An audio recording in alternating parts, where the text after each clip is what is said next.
Welcome back to my YouTube channel. I want to thank all of you for subscribing, liking, and commenting. Please keep it up. I'm doing another poem today called Talk to the Peach Tree by Sipamla. This is another political poem, and I know what you are thinking again. Let me tell you why.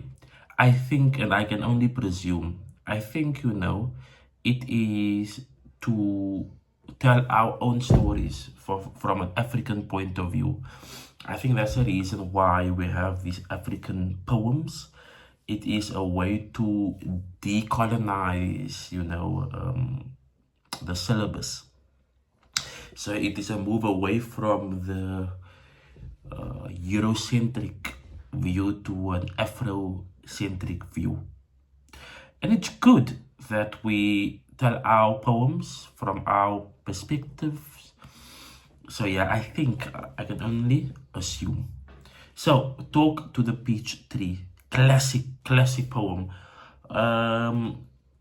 If you read this poem, in terms of a literal interpretation, it might be confusing. Okay, so what you need to understand here is that there's a context, and this context is known as apartheid. Okay, so if you're an adult learner, I mean, many of you will be able to really, understand this poem even more than I do. I mean, you guys can teach me about apartheid. So you have the experience, you lived through apartheid. I'm reading and I'm studying what happened.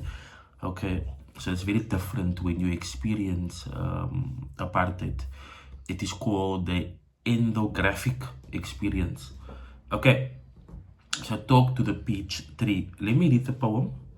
Let's talk to the swallows visiting us in summer and ask how it is in other countries. Let's talk to the afternoon shadow.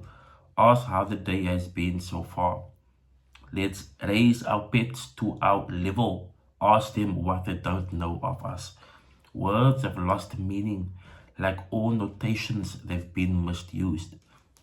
Most people will admit a whining woman can overstate her case. Talk to the paralyzing heat in the air. Inquire how long the mercilessness will last. Let's pick out the items from the rubbish heap. Ask how the stench is down like there. Let's talk to the peach tree. Find out how it feels to be in the ground. Let's talk to the moon going down. Ask if it isn't enough eyeing what's been going on. Come on, let's talk to the devil himself. It's about time. The first thing I noticed, the use of contractions, words like let's and it's, throughout the poem. I'm trying to understand why the poet is using contractions. Maybe it is symbolic, of speaking to ordinary people. So the lack of a formal approach could be to speak to the most vulnerable. I don't know. I'm trying to figure that out. Okay.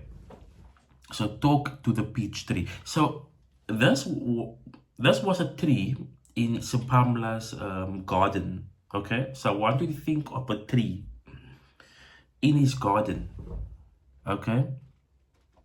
And this tree has a sense of belonging because it is deeply rooted in the soil, in the ground. Are you with me? So you have a tree, it is in the ground, connected by its roots. So it has a sense of belonging. According to the speaker, many black people, and by black people I am including colored and Indian people, many of the oppressed did not have a sense of belonging during apartheid. So the word talk to the peach tree, the word talk is absolutely symbolic. It's absolutely important. If you understand talk you understand this poem. Talk is to deliberate, it is to negotiate, it is to discuss. Black people, the oppressed, wanted to discuss with line 20, the devil himself. Black people wanted to deliberate and discuss. How can we move forward? How can we emancipate ourselves, liberate ourselves? They want to negotiate with the devil himself. And the devil himself, it is referring to the leaders of the apartheid regime. The leaders of the apartheid regime.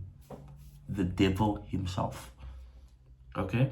So they wanted to negotiate, deliberate, discuss with the devil himself. In other words, they wanted to be heard. They wanted to be considered during apartheid. So when did apartheid start? Sir, I don't do history, sir. I do life sciences. I don't know. You must know. Apartheid started in 1948. So in 1948, it became a law in South Africa to segregate people. Segregate. What is segregate? You see the word S, the letter S? In segregate, to separate. To separate people. Segregate, to separate. So in 1948, it became a law in South Africa to segregate and to ill-treat people based on the color of their skin. Okay? So we're looking from 1948 to 1990, I would say. 1990, there was a glimmer of hope that South Africa might be liberated. I know in 1994, we had our first election, but in 1990, we can see it as a turning point in South African history. So between 1948 and 1990, black people, the oppressed, wanted to deliberate, discuss, and I forgot the word, find a synonym. Okay, so I have the notes here.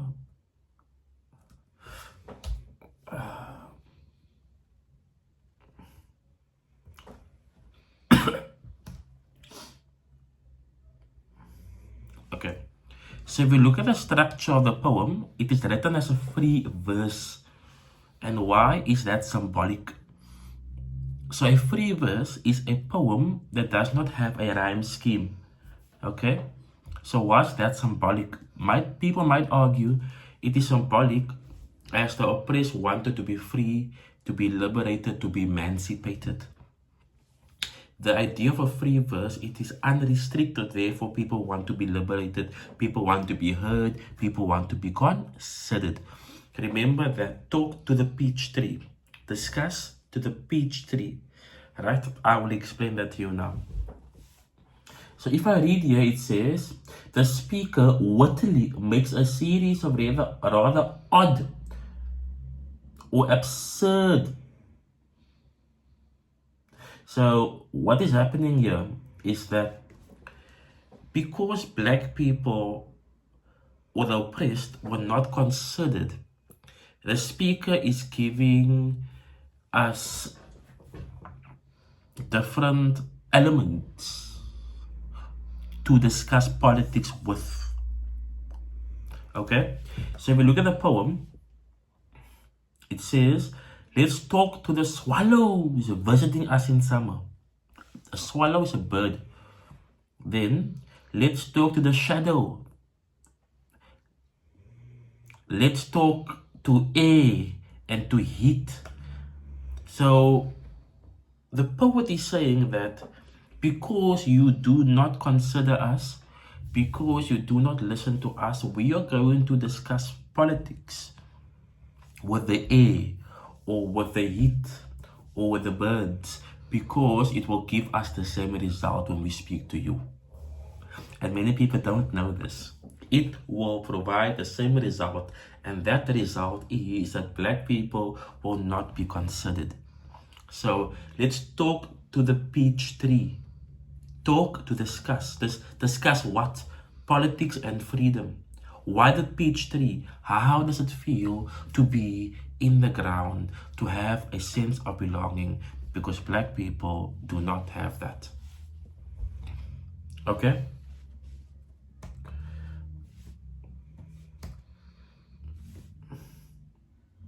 So if you look at line 1,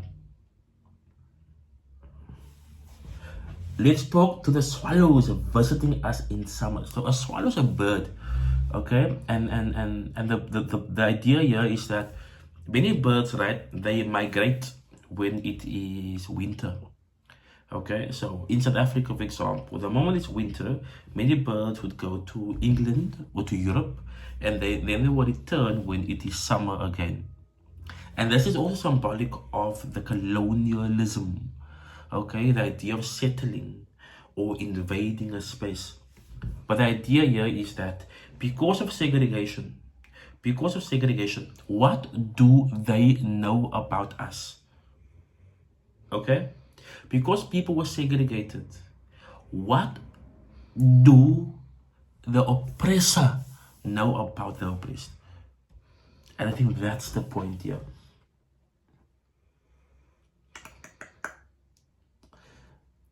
It says here, what do you know about us?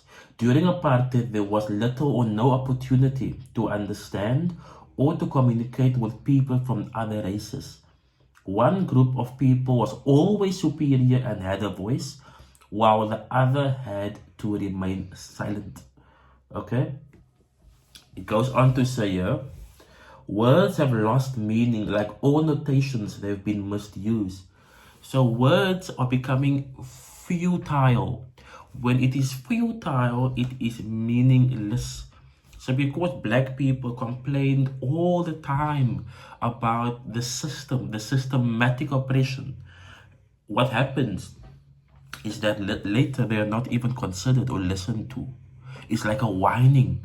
It's like a whining, or it's like a woman complaining all the time, complain. Later what happens, and I made this example in class, later what happens is that you do not listen to the words, you only hear noise. Do you understand? When, I know it's stereotypical, but it's in the poem, when women complain and they whine, over time the husband is not going to hear her words. The husband is only going to hear noise.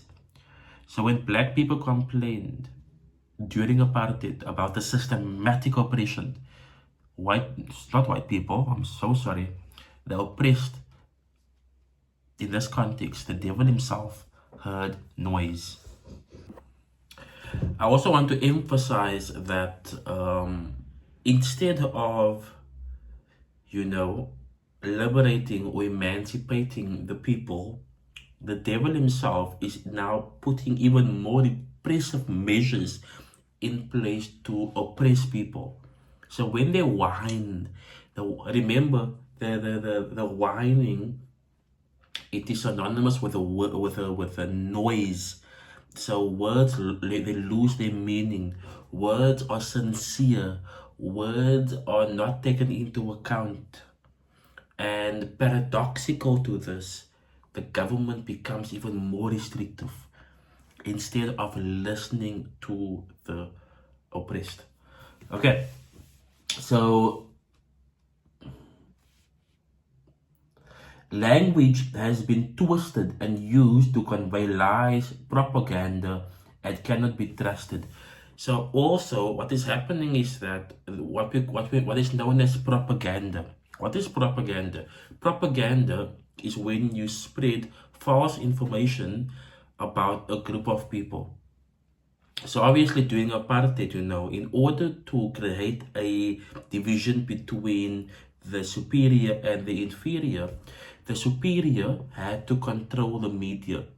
And by controlling media, you control the minds of the people, because you can publish information to the mass. So the superior in this context, the oppressor, will use propaganda to create a inferiority complex amongst the inferior. So for example, the oppressed will feel like they're not good enough. They will feel less than, and they use, and this is what we call propaganda, spreading false information about a group of people through the media. And if you control the media, you control the minds of a society. Okay, if I continue, I explain that, and I explain that as well. So line 11, talk to the paralyzing heat in the air, inquire how the mercilessness will last. So talk to the paralyzing heat again. The idea here is that, and obviously that line is personified. It's a personification, because if you talk to the heat and if you talk to the oppressor, it will give you the same result, and that is nothing. Your words will not be taken into account. So black people wanted to negotiate, they wanted to deliberate, they wanted to discuss freedom, liberation, and to be emancipated. Okay, so talk to the paralyzing heat. The word paralyzing is symbolic here, because when you're paralyzed, you are unable to do anything. And during apartheid, the oppressed were unable to do anything. Okay, so even though, think of it in terms of a symbolic paralysis, so being paralyzed within a system, unable to do anything. It says, though the paralyzing heat, the heat is symbolic of pain and suffering. So many people, they are paralyzed, they can't do anything. And on top of that, you have your pain and your suffering as well during apartheid. Inquire how long the mercilessness will last. So what is merciless? When you are merciless, you have no empathy. You have no compassion for people. So empathy would be, you have no sense of understanding. You have no sense of caring and compassion for people. You do not have a sense of mercy. So line 20, the devil himself, the leader of the apartheid regime, had no empathy, had no mercy, had no compassion for the oppressed people. Okay? So line 13 and 14, let's pick out the items from the rubbish heap. Ask how the stench is like down there.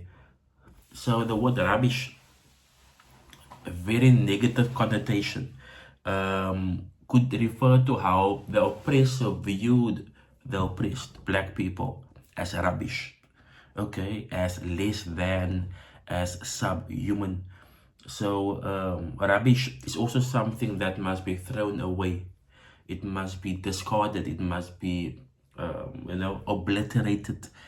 And this is how the oppressor viewed black people during the apartheid regime, as rubbish. The word stench is obviously an odor, a bad odor, okay, and this is unpleasant as well. So I mean, you can really think about how they thought about black people and about the oppressed when they're using strong connotations such as stench, a bad odor. It's not a really pleasant impression. The tone is serious, and the intention is to describe the reality of black people during apartheid. Lines 15 to 16. Let's talk to the peach tree. Find out how it feels to be in the ground. So I've made this point previously, that the peach tree has a sense of belonging. It is deeply rooted in the soil. Okay, and it says, let's talk to the peach tree. People must talk to the peach tree. Again, personification, because they do not have a sense of belonging. They do not have a sense of belonging.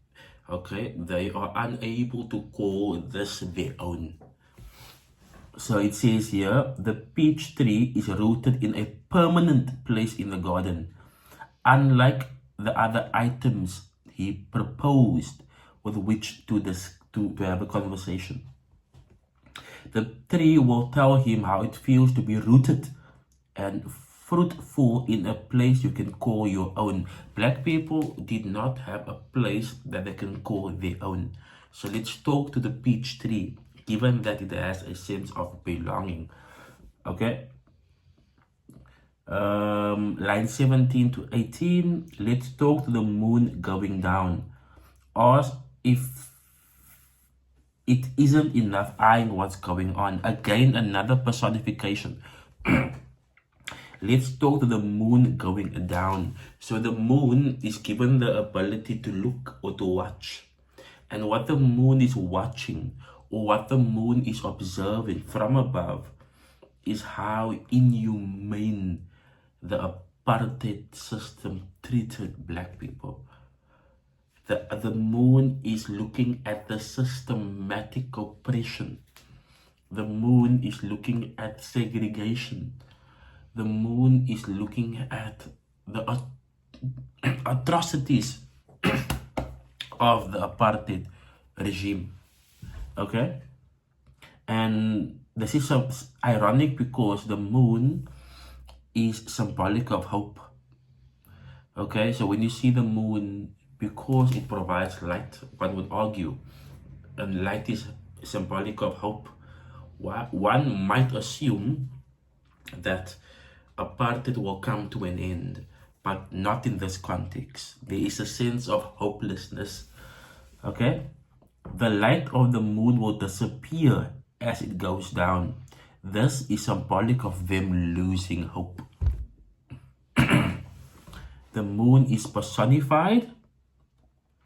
It is aware. So it is aware of the inhumane and catastrophic conditions of apartheid.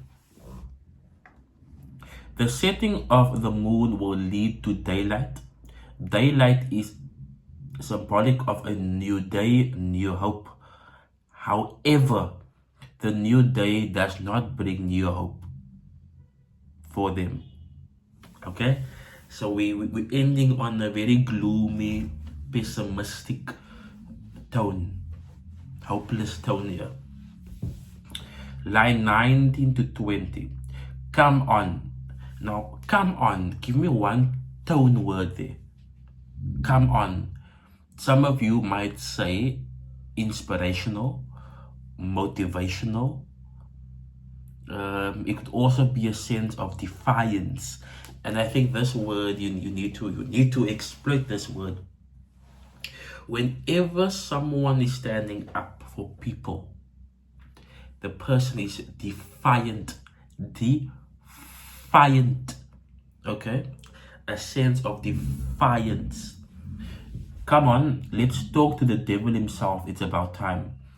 So we, black people, we are sick and tired of speaking to the air and to the wind and to the birds and to the tree.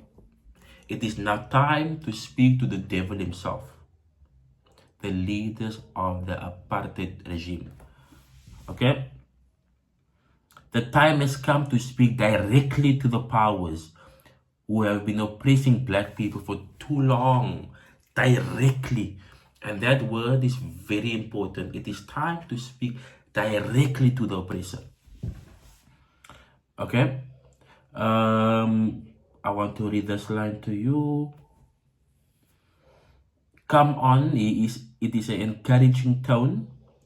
The devil would be the oppressor, the apartheid system. Okay, so talking was a way to work to bring a better life. without physical injury. So Mahatma Gandhi was known as the father of non-violent protest. So he, believed that you need to protest in a non-violent way. And talking would be one example of that.